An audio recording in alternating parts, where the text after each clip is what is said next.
हाय नमस्कार जय जगन्नाथ सांग मैंने केमती अच्छा आशा कर समस्ते भलरे थे तो समस्त को गुड मॉर्निंग सकाल समय जापे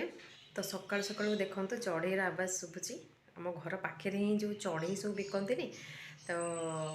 से शोरूमटा अच्छी आक्वारियम शोरूम भी अच्छी तो सकाल सकाल बढ़िया माने चढ़ई साउंड भल हुए देखु शुभुव आपण को तो चलतु आज वीडियो स्टार्ट करवा आपण मत शाढ़ी रे कौन पाई किसी अलग वीडियो शूट करी से शाढ़ी पिंधि आ भाविली मो ब्लॉग वीडियो भी एपटू स्टार्ट ही करदेवी सका आज पुअर स्कूल ना कारण पुओ एक्चुअली ता देह भल ना काली राति भाभी आज जहाँ भी स्कूल पठेबी किंतु जेहेतु देहटा बेसी खराब है राति खाइलानी किसी तो मनटा भी जमा भल लगुनि कि खाऊनी काली संध्या बेलू ही से खाइबा माने इच्छा हूँ तार मे भी गैस हो जाती खाइबा टे बंद कर देछि राति रे भी किछि खाली मेडिसिन खाऊची पानी पीऊची एतिकी राति सारा भल कि शोइनी तो से भी इच्छा कले नियो स्कूल छाड़िया एबे पूरा निदरे शोइछि सकाळ सकाळ बहुत निदरे शोइछि से बोले शोई थाओ हजबैंड कहले से शो टिके शोइले ताको उठिला परे भोक लागिबो इच्छा हबो ताको खोइदबो तो से बे ऑफिस पळेले सकाळु बहुत सारा ब्रेकफास्ट करिका बनैली आ टिफिन भी देदेली तांको आ मोर भी रेडी करके मुझे आज खिचड़ी बनैबी तो चलतु आज आपण गोटे बढ़िया प्रेगनेंसी उपरे बढ़िया जिनस गोटे बढ़िया टिप्स गोटे नहीं आसी निहाती आपन को भल लगे तो एक्चुअली हाथ में माने मु फोनटा को ना ट्राइपॉड रे रखी दूची हाथ में धरला मो हाथ बहुत बिंधा हुए तो मुझे ट्राइपॉड रे रखी ही कथा हुए तो चलतु ट्राइपॉड रे रखीदबा तापर आपण संगे कथा होची तो सांग मैंने आज भिडियोटी हूँ प्रेगनेंसी उपरे निहाती इम्पोर्टाट वीडियो जो मैंने प्रेग्नेंट अच्छा बहुत ही माने इम्पोर्टाट वीडियो अच्छी तो निहाती स्किप न करके देखिए वीडियोटी को जो मैंने चैनल नुआ अच्छा प्लीज चैनल को सब्सक्राइब करदे पाखे बेल आइकन प्रेस करेंगे जो मो वीडियो सब नोटिफिकेशन आपको मिल आप सर्वप्रथमें देखिपारे तो चलतु आज भिडियो को स्टार्ट करवा तो सांग मैंने देखो आम जो प्रेग्नेंट था तो आम जमी किसी भूल भी कर दी आम अजाणत मैंने आम जान भी न था आम द्वारा से भूल भी हो जाए तो से आमर को माने कह कि बहुत माने पछे आम अनुभव करूँ कि हाँ ये आमर प्रेगनेंसीटा चलानी ये मिसक्यारेज होगला कि आगू आमर अबर्सन भी करा पड़े किछिटा भूल हो जाए जोटा कि छुआपाई भी विपद माँ भी होता है तो चलतु से विषय आज कथा किछिटा इम्पोर्टाट टिप्स आपन को 5-6टा कहबी आपन को जोटा कि आपन निहाती एटा को माने मन रखिबे आपन करिवे भी जिनसटा जो माने प्लानिंग करचंती बा एबे प्रेग्नेंट अछंती आगो को भी आपन काम दबो तो देखो से मैंने सबू नारी जीवन में प्रेग्नेंट हवाटा गोटे माने जन जन जो मैंने हो पारती से मैंने जानी केते कष्ट जो मनकर कनसीव होनी प्रेगनेंसी केते दुख माने बाहाला परे सेटा ही मोस्ट इम्पोर्टाट जिनस आमपाई गोटे माँ हवा तो सेटा केते कष्ट से माने जो मनकर जो मैंने थोड़ा ट्राए करनी से माने ही से कष्टटा बुझीपारे और ये समयटा हूँ बहुत सुंदर समय और ये समय आपन माने निहाती केयरफुल रहा दरकार कौन कौन माने नकल करवा माने ये टाइम रे करवानी भूल जोटा कि आमर आगु को किसी असुविधा हेनी चलते 5-6टा टिप्स कहबी आपन को आपणकर निहाती हेल्पफुल हम तो फास्ट थिंग हूँ आम जो प्रेग्नेंट हो जितेबाला आम जानू कि आम प्रेग्नेंट अच्छु बोली घरे आणिक टेस्ट करदे किंतु आम सांगे सांगे माने डाक्तर पाख न जाकि आम टे लेट्रे जाऊ तो चेष्टा करेंगे जितेबाला जानूँ आप प्रेग्नेंट अच्छा बोली से टाइम ही सांगे सांगे जी डॉक्टर पाखक देखे ने कारण किछिटा भूल भी आम द्वारा ता भितर जितेबाला आप जानिले आ डॉक्टर पाखक जावाई लेट कर भितर भी किसी जिनस हो जाए कि आपण प्रेगनेंसी भी नष्ट हो जाए तो चेष्टा करूँ आप तुरंत जाए डॉक्टर संगे डॉक्टर को देखा कर दिंतु कारण डॉक्टर देखिकी आपणकर जदि भी किसी प्रोब्लेम थी कि जनकर प्रोब्लेम भी थाए से मिसक्यारेज हो जाए बहुत अर्ली मिसक्यारेज हो जाए तो से किसी मेडिसिन भी दे पारती जमीक प्रोजेस्टेरोन मेडिसिन भी दिखती डॉक्टर माने प्रेगनेंसीटा जदि किसी थर किसी भी प्रोब्लेम थी से स्टे हो कि असुविधा हेनी ଜଣଙ୍କର କିଛି ପ୍ରୋବ୍ଲେମ୍ ଥାଏ ପୁରା ବେଡ୍ ରେଷ୍ଟ ପାଇଁ ବି କହନ୍ତି ଡକ୍ଟର। ତ ସେଇ ସବୁ କେସ୍ରେ ଆପଣ ନିହାତି ଯିବେ ଡକ୍ଟରଙ୍କୁ ପ୍ରଥମେ ଦେଖେଇବେ। ଡକ୍ଟର ଦେଖିକି ଆପଣଙ୍କର ମେଡ଼ିସିନ ଆପଣଙ୍କୁ ଲେଖିବେ ନା କ'ଣ କ'ଣ ମେଡ଼ିସିନ ଖାଇବେ କି ନାଇଁ କିଛି ଯଦି ନର୍ମାଲ ଅଛି ଠିକ୍ ଅଛି ତ କିଛି ବି ମେଡ଼ିସିନ ଷ୍ଟାର୍ଟିଂରୁ ଖାଇବାକୁ ପଡ଼ିବନି। ଯଦି କିଛି ବି ପ୍ରୋବ୍ଲେମ୍ ଥିବ ନିହାତି ମେଡ଼ିସିନ ଡକ୍ଟର ଲେଖିବେ। ତ ଚେଷ୍ଟା କରିବେ ଯେତେବେଳେ ଜାଣୁଛନ୍ତି ଆପଣ ପ୍ରେଗନେଣ୍ଟ ଅଛନ୍ତି ବୋଲି ତୁରନ୍ତ ଯାଇ ଡକ୍ଟରଙ୍କ ସାଙ୍ଗରେ ପରାମର୍ଶ କରିବେ। ସେକେଣ୍ଡ ଥିଙ୍ଗ ହେଉଛି ଡାକ୍ତରଙ୍କୁ ନ ପଚାରିକି କିଛି ବି ମେଡ଼ିସିନ ଆପଣ ଖାଇବେନି। ଏହା ଦ୍ୱାରା ବି ଆପଣଙ୍କର କିଛିଟା ଭୁଲ ହେଇଯାଏ। କିଛିଟା କେସ୍ ଆମେ ଜାଣିଛୁ ଶୁଣିଛୁ ବି ସବୁ କେସ୍ ଯେ ମାନେ 7-8 ମାସ ବି ହେଇଯାଇଥିବ କିଛି ଭୁଲ ମେଡ଼ିସିନ ଖାଇକି ଛୁଆ ନଷ୍ଟ ବି ହେଇଯାଉଛି। ତ ଏଇସବୁ ଜିନିଷକୁ ଧ୍ୟାନ ଦେବେ ନିହାତି। ଆପଣ ଯେତେବେଳେ ପ୍ରେଗନେଣ୍ଟ ଅଛନ୍ତି ଥଣ୍ଡା ହେଲା ଜ୍ୱର ହେଲା କିଛି ବି ପ୍ରୋବ୍ଲେମ୍ ହେଲା ଡକ୍ଟରଙ୍କୁ ନ ପଚାରିକି କିଛି ମନରୁ କିଛି ମେଡ଼ିସିନ କେବେ ଖାଇବେନି। କାହାକୁ ପଚାରିକି ବି ଖାଇଦେବେନି କାରଣ ସମସ୍ତଙ୍କର ବଡ଼ି ସମାନ ନୁହେଁ, ସମସ୍ତଙ୍କୁ ସେମ୍ ମେଡ଼ିସିନ କାମ କରେନି। ତ କାହାକୁ ପଚାରିକି ଖାଇଦେବା ବି ଠିକ୍ ନୁହେଁ। ଡକ୍ଟରଙ୍କୁ ଦେଖାଇବେ, ଡକ୍ଟର ଆପଣଙ୍କୁ ଯାହା ମେଡ଼ିସିନ ମାନେ କହିବେ ସେଇ ମେଡ଼ିସିନ ହିଁ ଖାଇବେ।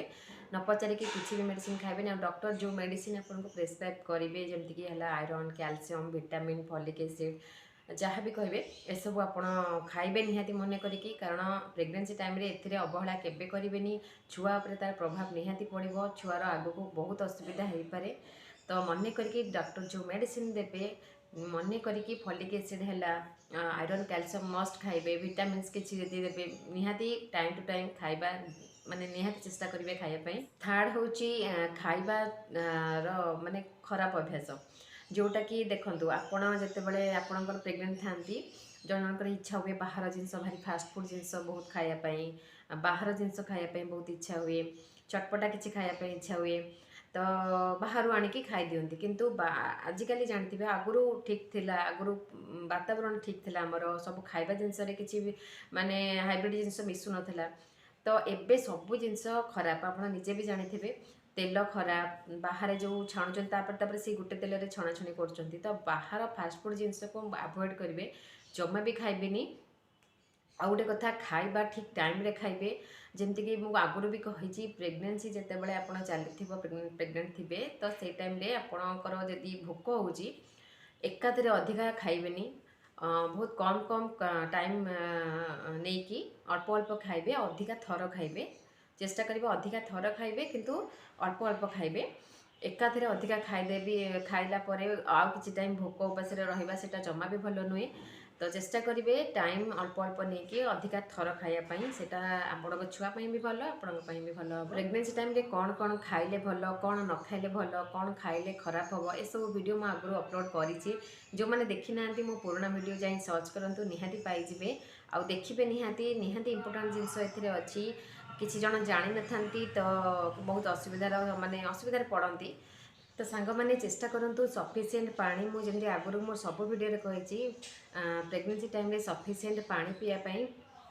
ଦିନକୁ 8-10 ଗ୍ଲାସ୍ ଭଳିଆ ପାଣି ଆପଣ ନିହାତି ଚେଷ୍ଟା କରିବେ ପିଇବା ପାଇଁ। ପାଣି ଯେତେ ସଫିସିଏଣ୍ଟ ପିଇବେ ଛୁଆ ପାଇଁ ବହୁତ ଭଲ, ମାଆର ଆପଣଙ୍କ ପାଇଁ ବି ବହୁତ ଭଲ। ଆଉ ହେଲା ଧୂମ୍ରପାନଠୁ ଦୂରେଇ ରହିବେ। ମାନେ ଯେଉଁମାନେ ସିଗାରେଟ୍ ଟାଣୁଛନ୍ତି ବା କିଛି ଆଲକୋହଲ ନେଉଛନ୍ତି ସେମାନଙ୍କଠାରୁ ପୁରା ଦୂରରେ ରହିବେ। କାହିଁକିନା ଯେଉଁ ସିଗାରେଟ୍ର ଧୂଆଁ ଗୁଡ଼ାକ ନା ସେଗୁଡ଼ା ବହୁତ ଖରାପ ମାଆ ପାଇଁ। ଯେତେବେଳେ ପ୍ରେଗନେଣ୍ଟ ଥାଆନ୍ତି ସେତେବେଳେ ତ ଆହୁରି ଆପଣ ମାନେ ଏମିତି ନର୍ମାଲରେ ତ ଖରାପ, ତ ଯେତେବେଳେ ପ୍ରେଗନେଣ୍ଟ ଥାଆନ୍ତି ସେତେବେଳେ ତ ଆହୁରି ଖରାପ। ଛୁଆ ଉପରେ ବହୁତ ଖରାପ ପ୍ରଭାବ ପଡ଼େ ସେ ଯେଉଁ ଧୂଆଁ ଗୁଡ଼ାକ ଯାଏ ଭିତରକୁ। ତ ଚେଷ୍ଟା କରେ ଘରେ ଯଦି କେଉଁମାନେ ବି ଆପଣଙ୍କ ଘରେ ବି ଯଦି ଥାଆନ୍ତି କେତେ ଜଣ ଯଦି ସିଗାରେଟ୍ ଫିଗାରେଟ୍ ଟାଣୁଥିବେ ଚେଷ୍ଟା କରେ ତାଙ୍କଠୁ ବହୁତ ଦୂରରେ ରହିବା ପାଇଁ। ତ 5 ନମ୍ବର ହେଉଛି ଅଧିକ ବା କମ୍ ବିଶ୍ରାମ କରିବା। ମାନେ ଆପଣ ଯେତେବେଳେ ପ୍ରେଗନେଣ୍ଟ ଥାଆନ୍ତି ତ ମାନେ କ'ଣ କହିଲେ ଅଧିକା ସମୟ ଗୋଟେ ପୋଜିସନରେ ଶୋଇପଡ଼ିବା, ଅଧିକା ଟାଇମ୍ ଶୋଇପଡ଼ିବା ବା କମ୍ ଶୋଇବା ଏସବୁ ବି ବହୁତ ପ୍ରଭାବ ପଡ଼େ ଛୁଆ ଉପରେ। ଚେଷ୍ଟା କରିବେ ଅଳ୍ପ ଅଳ୍ପ ଶୋଇବେ, ଅଳ୍ପ ସମୟ ଶୋଇବେ, ଅଳ୍ପ ସମୟ ଆକ୍ଟିଭ୍ ରହିବେ, ଟିକେ ଚଲାବୁଲା କରିବେ, ପୁଣି ଟିକେ ଶୋଇବେ, ପୁଣି ଟିକେ ଚଲାବୁଲା କରିବେ, କିଛି ଆକ୍ଟିଭିଟିଜ୍ କରିବେ। ମୁଁ ଯେମିତି କହିଲି ମୋ ପ୍ରେଗନେନ୍ସି ଟାଇମ୍ରେ ମୁଁ ବହୁତ ଆକ୍ଟିଭ୍ ରହୁଥିଲି। ଯେତେବେଳେ ନିଦ ଲାଗେ ଶୁଏ କିନ୍ତୁ ଆକ୍ଟିଭ୍ ବହୁତ ରହୁଥିଲି। ତ ଆପଣ ଚେଷ୍ଟା କରିବେ ଆକ୍ଟିଭ୍ ରହିବା ପାଇଁ। ଆଗକୁ ଡେଲିଭରି ପାଇଁ ବି ଆପଣଙ୍କୁ ନର୍ମାଲ୍ ଡେଲିଭରି ପାଇଁ ବହୁତ ହେଲ୍ପ କରେ। ତ ପୁରା ଅଧିକା ସମୟ ଶୋଇପଡ଼ିବାଟା ବି ଭଲ ନୁହେଁ। କାରଣ ଆପଣ ଯେତେବେଳେ ଅଧିକା ସମୟ ଶୋଇପଡ଼ିବେ ଖାଇବା ବି ଆପଣଙ୍କର ମାନେ କ୍ୱାଣ୍ଟିଟି କମିଯିବ, ଆପଣ ଠିକ୍ ଟାଇମ୍ରେ ଖାଇପାରିବେନି। ଆଉ ପୁରା ଅଧିକା ସମୟ ଶୋଇପଡ଼ିଲେ ଆପଣ ଯେତେବେଳେ ଉଠିବେ ବହୁତ ଜୋରରେ ଭୋକ ଲାଗିବ। ଏଇ ଯେଉଁ ଗ୍ୟାପ୍ ଭିତରେ ଛୁଆକୁ ବି ଠିକ୍ସେ ପ୍ରୋଟିନ୍ ମିଳୁନି। ତ तो चेष्टा करेंगे अल्प समय शोबे अल्प समय टी चलाबुला करेंगे किसी एक्टिविटीज करेंगे कम समय भी शोबे शोबाटा भी सफिशिएंट निहाती दरकार प्रेगनेंसी टाइम रे तो जी दरकार से आपड़ शोया को चेष्टा करेंगे आक्टिव माने एक्टिव रहा भी चेष्टा करेंगे प्रेगनेंसी टाइम रे जिते पारे आप खुशी रहा चेष्टा करेंगे माने केबे भी मन दुख बा टेंशन नेबेनी माने जदि आप टेंशन नेबे मन दुख रे ताहले सेटा भी छुआ पर बहुत प्रभाव पड़े छुआर मेंटालिटी भी माने कहते ना छुआ माँ ठार माने माँ पेटर ही सब अधे जिन शिखी जाए माने आपण जदि मन दुख रे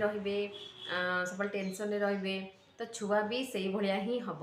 एत एक्टिव हेनी तो चेष्टा करेंगे किसी कॉमेडी जिनस देखिए नले किसी आपण ठाकुरंकर मुझे कि ठाकुर गीत बरिका शुणे मोबाइल लगेदेवे शुणे ना टीवी देखिए जदि ये टाइम स्ट्रेस ने स्ट्रेस ने बहुत इफेक्ट पड़े छुआ पर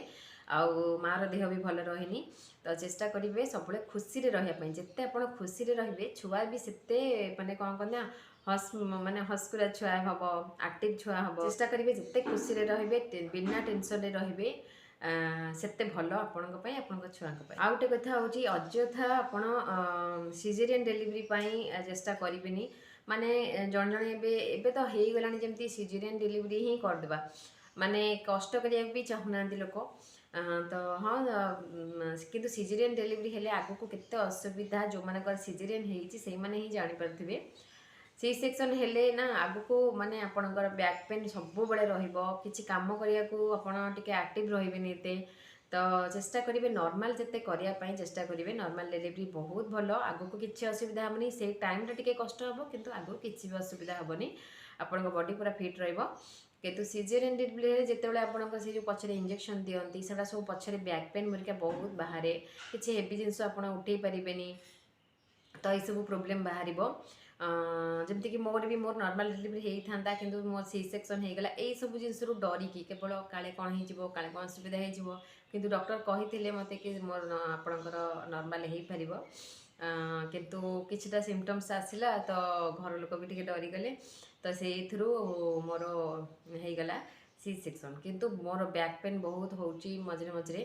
तो से सब जिनस हम आपण मो जमी मो पुओ टे बड़ है कि मुझे माने मत जी कहूँ मत काख कर कि कौन ताकू नवापाई मत मोर बैक पेन एवं स्टार्ट हो जाऊँगी बेस सहज धरुची तो से सब जिनस नॉर्मल डिलीवरी एटा केबे हेनी तो अଯଥା चेष्टा करें हाँ जब सेमती किसी केस अच्छी आपणकर डॉक्टर कहते ना सी सेक्शन ही हम कि बेले बेले छुआर बेकर गुड़े हो जाए नाड़ जो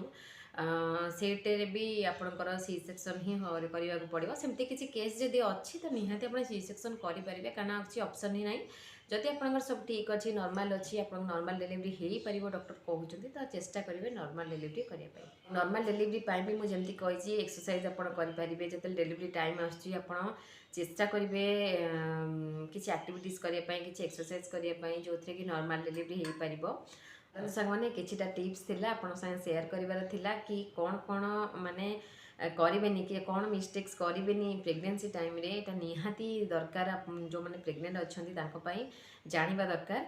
तो चलतु जदि मु जो टिप्स गुड़ाक कहली आपन को भल लगी निहाती वीडियो गोटे लाइक करदेवे किसी भी क्वेश्चन थी निहाती कमेंट माध्यम जनइबे मु तार आंसर देवी तो चलतु आज वीडियो को रखुची देखा गोटे नेक्स्ट वीडियो रे बाय।